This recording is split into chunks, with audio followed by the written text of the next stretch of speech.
રાણપુર તાલુકાના ખોખરનેશ અને હડમતાળા ગામ વચ્ચે આવેલ નર્મદા કેનાલમાં બુધવારે સાંજે એક પુરુષનો મૃતદેહ પાણીના પ્રવાહમાં તણાઈને આવ્યો હતો.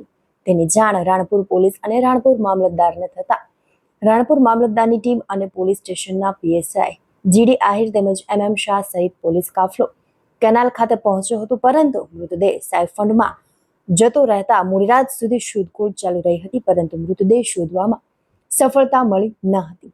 જ્યારે બીજા દિવસે સવારથી બોટાદ ફાયર બ્રિગેડની ટીમના તરવૈયાઓ દ્વારા મૃતદેહ શોધવાની કાર્યવાહી હાથ ધરતા 4 કલાકની ભારે જહેમત બાદ 50 વર્ષીય પુરુષનો મૃતદેહ મળી આવ્યો હતો અને આ મૃતદેહ રાણપુર તાલુકાના રાજપરા ગામના મંજીભાઈ નાનજીભાઈ પંચાળાનો હોવાનું સામે આવ્યું હતું. મૃતક પુરુષના મૃતદેહને પોસ્ટમોર્ટમ માટે રાણપુરની સરકારી હોસ્પિટલ ખાતે ખસેડવામાં આવ્યું હતું અને આગળની વધુ તપાસ રાણપુર પોલીસ દ્વારા હાથ ધરવામાં આવી હતી.